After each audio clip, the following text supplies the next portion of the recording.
Good morning, Arsene. Morning. Cardiff away this weekend. Aaron Ramsey's going back home, one of your stars of the season. Can you tell us the first time he crossed your radar as an Arsenal player?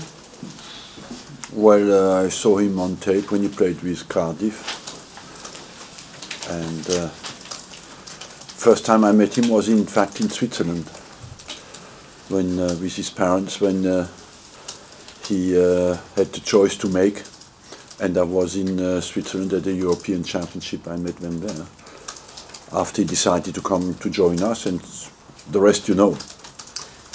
Is he the player now you expected him to be?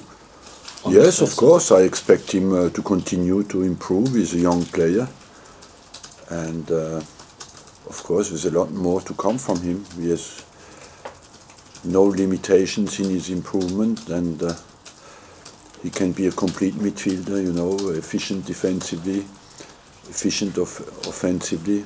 That's what real football players are. And the current Cardiff side, they pushed Man U all the way last week, got a draw at the end, so you know what's... A deserved draw, yes, and they beat City at home. They played a very good game against Man United, where even possession was a 50-50 game. So that's the challenge for us, is to do better than this team did there. And of course we have the warning of the performances they put in against the big team, so it's we are in a position where we have a difficult challenge, but as well a very exciting challenge, because we can do better. And just lastly from me, checking the injury news, you said yesterday it was a clean bill of health after Marseille, with the addition of Gibbs being okay after his sickness. That's still true today. Hello, Arsene. The 5 clubs immediately behind you don't play until Sunday, so just how good an opportunity is this to not only go 7 points clear, but just send out a bit of a message to the rest of the Premier League? Well, we have that opportunity we want to grab. At the moment we are in a position where we do not need to look too much at the other results, just at our results, you know. That's a luxury, and of course we want to take advantage of that. Do you feel a little hard done by the other 3 English clubs already having qualified, and yet no one's got more points than you in the Champions League? It is, of course. It's the first time since I'm in the Champions League that with 12 points you're not qualified, and we have to finish the job in Naples, and we have a difficult program until Naples, you know. It's important we keep everybody fit, and because that will be, of course, a big challenge again. But if we can keep a good run in the Premiership, that will help. The other 3 clubs, of course, can rest players if need be, because yes. Whereas presumably you haven't got that luxury, really. We haven't got that luxury, unfortunately, no.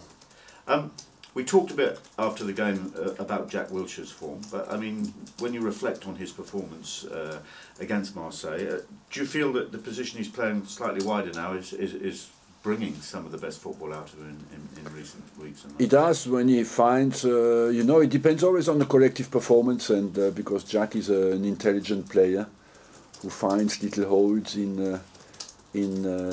on the pitch where he can use his ability to turn the game forward. And of course now what is new for him is that he starts to score goals, and then he will be naturally attracted to play in a more advanced position. There's been a lot of talk about just who's the best striker in the Premier League at the moment. How near the top do you think your striker Olivier Giroud sits on current form? He's amongst them, you know, amongst the best. So all of them have different qualities. He's one of more English type, British type of striker. That means he uses his body well, his link play with other players, and his physical presence in the box is massive. And especially with the type of team we have, because we are all more smaller players, technical, mobile players, to have a kind of presence up front for us is very important. Jack Wilshere has said that the loss of Cesc Fabregas actually hurt Arsenal more than the loss of Robin van Persie. Do you agree with that? And do you also agree with the fact that he says that now that Mesut Ozil is starting to settle, that is now starting to be cancelled out? It's always difficult to say and to prove more or less. You know, we lost two great players. You know, one was an exceptional striker and the other one an exceptional midfielder. And it was where he's right. It did hurt us twice and hit us twice in a very hard way because we struggled every time, especially at the start of the season. It took us time to come back. This season is the first season where we didn't lose a great player, and that's why as well we have an advantage of a better start, and on top of that we bought a great player that helped even more. Can I ask you about your former assistant Pat Rice? I gather, is it right that the club are going to wear special T-shirts as messages of support for him at the weekend? Yes, we'll see today, but of course we are all support Pat, and we trust all his strengths and his fighting spirit to get over that, and I hope that will be very quick, that we'll come out of that in a very good way. And finally from me, Ryan Giggs is 40, still playing in the Premier League. In the list, if you like, of the great Premier League players, where does he sit? He's in the top, completely in the top, you know, of Premier League players historically. First of all, for the quality of his performances, and secondly, for the consistency of his performances. I like players, you know, he reminds me a bit Dennis Bergkamp, because he as well played until 37, 38. And it's not only what you respect as a manager, it's not only the talent of the players, but the love and the passion for the game.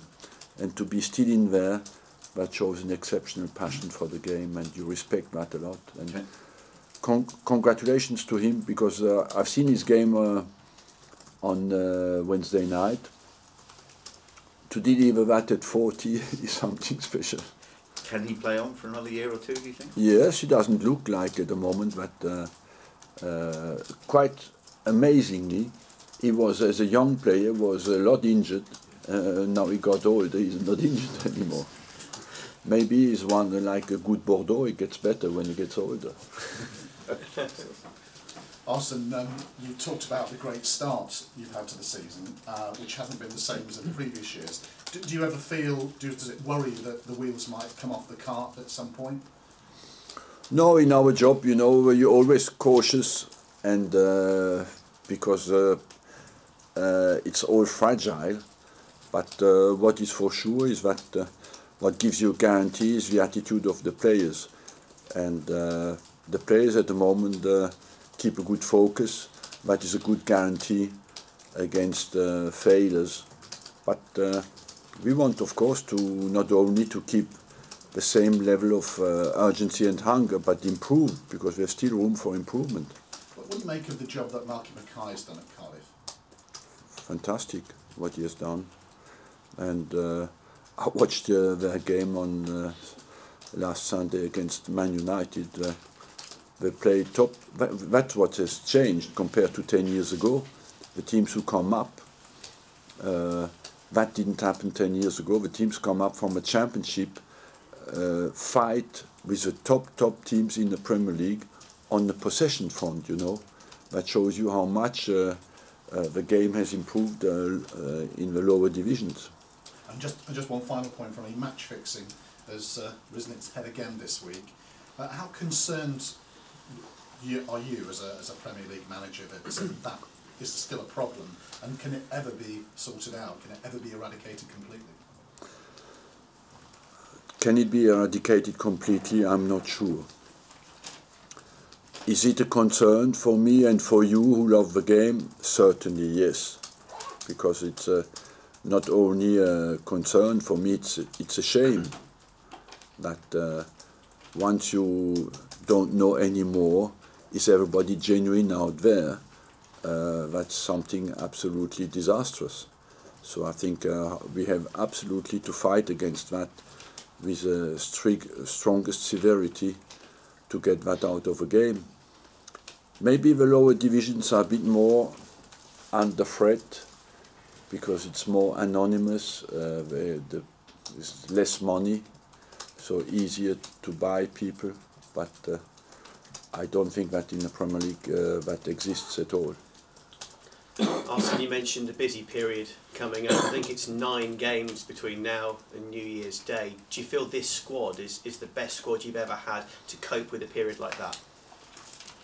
We are equipped to cope with it, yes, but of course I say that today depends on will we lose players from now on until Christmas. If we lose 2 or 3 players, we will be in trouble. If we can keep everybody fit, we can cope with it. And in terms of the Cardiff players, obviously some great youngsters like Much and Campbell and a few more experienced heads. Where do you think some of the main threats might come from at the weekend? The 2 names were just mentioned, Much and Campbell, have impressed me against Man United. Arsene, just going back to match fixing, I mean, in England we seem to think that we're kind of immune to it, I guess. I mean, are we a bit naive to think like that? I don't think so. It's just I don't believe that in England people fix matches, but we live in an international world, and you cannot just stop it at the border anymore, and that's what the new problem that we all face. I still think, you know, at 99.9% the English game is completely clean, but I hope that's an isolated incident, and when you see the happiness of the players when they score goals, even in the lower divisions, the passion of the fans when I was at Barnet, for example, you know, I can't believe that there is a match-fixing problem in England. I mean, your Monaco side was on the receiving end of that. Yes, that was much more serious. I mean, does that It was a period where European football was not clean for different reasons. But I hope we have that behind us, and personally it was one of the most difficult periods in my life, but I think even in France now the championship is completely clean. What's it like to go through something like that, to be on the receiving end?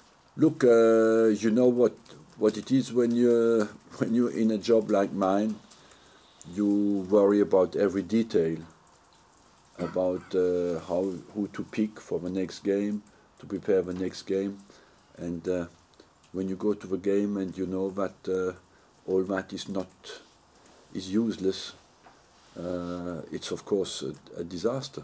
Did it ever make you want to walk away from the game, or? No, because I felt always was linked with. Even when it was happening in France or in Europe, I always felt in the end the game will come clean again, and the love for the game from everybody will take over. Does the anger though about that period, does that ever subside? Does that ever go away?